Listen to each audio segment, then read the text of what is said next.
सबसे पहली बात, ये जो आइसोलेशन में जाने की बात वो पहले दिन से कर रहे हैं, मैं आपको ये भी बता दूं, और मैं क्या बता दूं, आप सब जानते हैं कि आइसोलेशन में जाना इसका इलाज नहीं है, इसका इलाज तो इजाद ही नहीं हुआ, यह सिर्फ प्रिवेंटिव मेजर्स में काउंट होता है हुजूर वाला।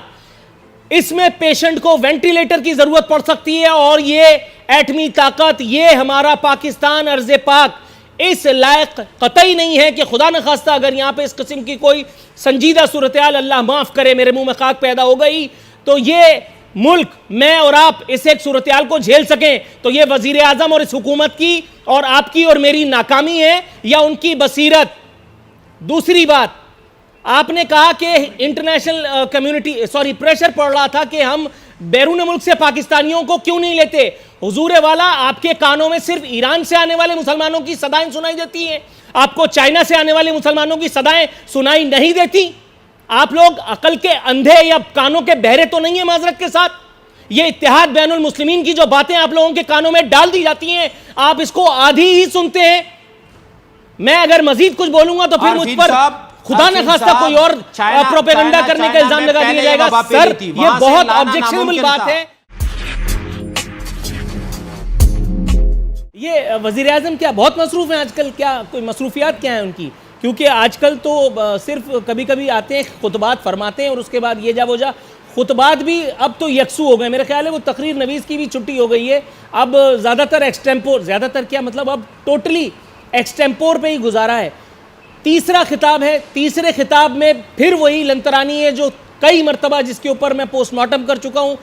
वज़ीर आज़म बोर नहीं होते तो क्या आप लोग भी बोर नहीं होते? वज़ीर आज़म के आसपास कोई एक ऐसा आदमी है जो उन्हें यह बताए कि अल्लाह रसूल का वास्ता, अब कम से कम तकरीर तो कम से कम डिफरेंट कर लें, मुद्दा बहुत सीरियस हो चुका है, मामला बहुत संगीन हो चुका है। ये वही रो रहे हैं कि अगर हमने कर्फ्यू लगाया तो फिर यूं होगा, और अगर हमने ये किया तो फिर यूं होगा। हुजूर क्यों होगा, ये तो ज़रा बताइए।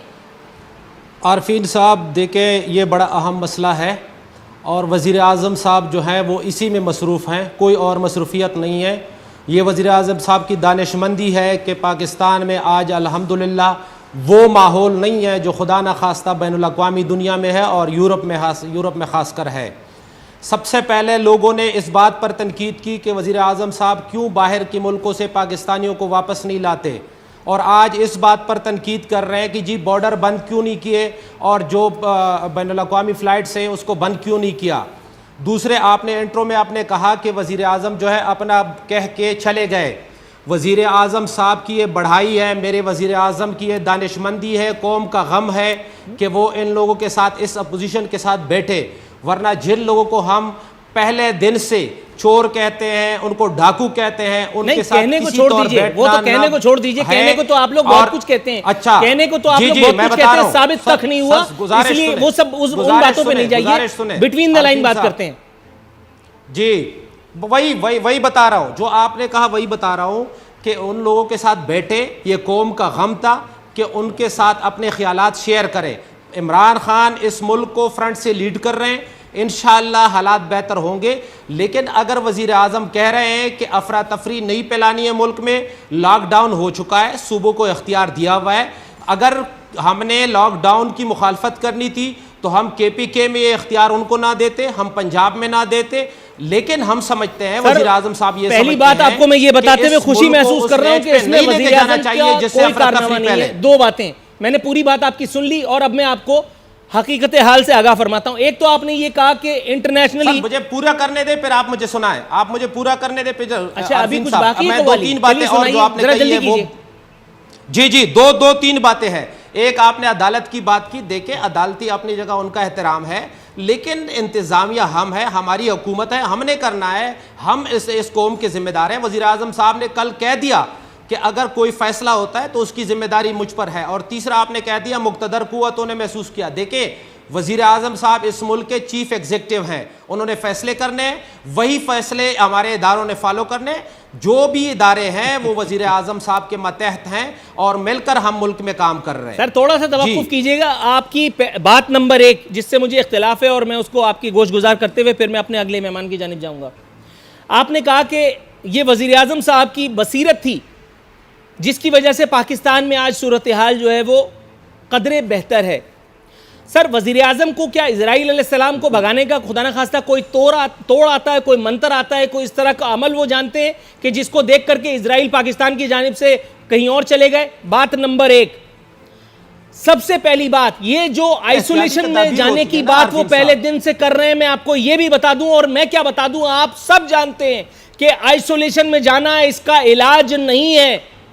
इसका इलाज तो इजाद ही नहीं हुआ, ये सिर्फ प्रिवेंटिव मेजर्स में काउंट होता है हुजूर वाला। इसमें पेशेंट को वेंटिलेटर की जरूरत पड़ सकती है, और ये एटमी ताकत, ये हमारा पाकिस्तान अर्ज़े पाक इस लायक कतई नहीं है कि खुदा न खास्ता अगर यहां पे इस किस्म की कोई संजीदा सूरत हाल, अल्लाह माफ करे, मेरे मुंह में खाक पैदा हो गई, तो ये मुल्क, मैं और आप इस एक सूरत हाल को झेल सकें, तो ये वजीर आजम और इस हुकूमत की और आपकी और मेरी नाकामी है या उनकी बसीरत। दूसरी बात, आपने कहा कि इंटरनेशनल कम्युनिटी प्रेशर पड़ रहा था कि हम बैरून मुल्क से पाकिस्तानियों को क्यों नहीं लेते। हुजूर वाला, आपके कानों में सिर्फ ईरान से आने वाले मुसलमानों की सदाएं सुनाई देती हैं, आपको चाइना से आने वाले मुसलमानों की सदाएं सुनाई नहीं देती। आप लोग अकल के अंधे या कानों के बहरे तो नहीं है माजरत के साथ। ये इत्तेहाद बैनुल मुस्लिमीन की जो बातें आप लोगों के कानों में डाल दी जाती हैं, आप इसको आधी ही सुनते हैं। मैं अगर मजीद कुछ बोलूंगा तो फिर मुझ पर खुदा न खास्ता कोई और प्रोपेगेंडा करने का इल्जाम लगा दिया जाएगा। सर, ये बहुत ऑब्जेक्शनेबल बात है। आप कह रहे हैं कि आप उन लोगों के साथ बैठेंगे, मेरे वजीर आजम की बड़ाई है। आप कह रहे हैं कि ये वजीर आजम की बड़ाई है कि आप मुमकिन मुबैना चोरों और डाकुओं के साथ बैठे। हुजूर, एक पैसे की चोरी अगर साबित हुई हो तो आपने नवाज शरीफ और शहबाज शरीफ को बाहर जाने क्यों दिया था? बहुत सारे मौजूआत है, आपसे गुफ्तगू करता रहूंगा, थोड़ा सा तवक्कुफ कीजिएगा, मैं आता हूं आपके पास। पिछले 30 साल में 225 वेंटिलेटर्स हैं, ये इस मुल्क की हालत है आरफीन साहब। 225 वेंटिलेटर। मैं आपसे बिल्कुल ये जानूंगा कि हमारे पास खुदा न खास्ता वेंटिलेटर्स की तादाद क्या है। थोड़ा सा तहम्मुल, थोड़ा सा तवक्कुफ, मैं आपकी तरफ आता हूं। कौम को इत्तेहाद और यगानगत का सबक देना था हमारे कायदीन ने, और वहां वॉकआउट की है जो फिल्म रिलीज हुई है। हुजूर, कौम क्या सीख रही है, क्या देख रही है अपने कायदीन को करता हुआ? चट्टान साहब, हुजूर वाला, आज इमरान खान साहब ने अपना खिताब डिलीवर किया। खिताब में उन्होंने वही कुछ लाइंस कहीं जो हम पहले भी सुन चुके हैं। खौफ घबराहट से फैसलों के नताइज दुरुस्त नहीं होते, जंग से कोई हुकूमत नहीं, सिर्फ कौम लड़ सकती है। उस लॉकडाउन की तरफ नहीं जाना चाहिए जिससे ट्रांसपोर्ट बंद हो। हुजूर, ये इतनी अहम तरीन बातें थीं जो ना बिलावल साहब तसव्वुर कर सकते थे, ना उनकी तालीम ने ये सारी बातें उनको सिखाई हैं, और ना ही ये बात शहबाज शरीफ साहब और उनके एक्सपोजर ने उनको सिखाया है। सर, क्यों आप लोगों को इतना बुरा लग गया? ये तो बड़ी ठीक ठाक हरकत थी, मतलब उनका टाइम कीमती था, उन्होंने आप लोगों को इतनी अहम इंफॉर्मेशन दी और उसके बाद अहम दीगर हुकूमती उमूर निपटाने के लिए चले गए। He is the prime minister of this country, मतलब क्यों इतना कोहराम बरपा है? बिस्मिल्लाहिर्रहमानिर्रहीम जी, उसको जाना ही था। वो बैठ के क्या करते? इनका न तजुर्बा है, न उसको पता है, न उन्होंने कभी सियासत किया है, न सियासत इसका काम है। जिस बंदे को दुनिया में बॉर्डर्स के पता नहीं हो कि कौन सा मुल्क किसके पास है, जिसको अपने मुल्क के मौसमों के बारे में नहीं पता हो, और जिस तरीके से उन्होंने हुकूमत चलाया वो तो आपके सामने, तो वो बिलावल के सामने, बिलावल के नहीं, पीपल्स पार्टी की टीम के सामने और मुस्लिम लीग नून की टीम के सामने कैसे बैठ जाता? वो इसके बात को कैसे सुनता? वो इनके सवालों के जवाबात कैसे देता? तो उन्होंने जाना ही था और वो चला गया। मुकम्मल तौर पे नाकाम हो चुका है वज़ीर आज़म इस मसले में, और हमें पता था कि ये नाकाम होगा। मैं तो आपके प्रोग्राम में बार बार मैंने नहीं कहा था कि भाई इस हुकूमत का 5 साल हमने KPK में हुकूमत देखा है, इन लोगों में न सलाहियत है और न इन लोगों का तजुर्बा है, न इनमें कैपेसिटी है और न इनमें कैपेबिलिटी है। जो हुकूमत पर एक DRT नहीं बना सकते, वो इस इतने अपर पे किस तरह के काबू पाएगा? तो उन्होंने तो जाना ही था और वो चला गया, और अच्छा किया कि चला गया, अपना इज्जत को बचाया। हुकूमत को क्या करना चाहिए था? अगर ये नियाजी का हुकूमत नहीं होता, अगर ये सिलेक्टेड हुकूमत नहीं होता और ये अवाम के वोटों से मुंतखब हुई हुकूमत होता, तो वो पहला काम क्या करता? वो सबसे पहला काम ये करता कि सबको एक पेज पे लाते, चाहे वो अदलिया है, चाहे वो एस्टेब्लिशमेंट है, चाहे वो अपोजिशन है, चाहे वो 4 सूबे हैं, इन सबको मुतफिक करता है इस जंग को लड़ने के लिए।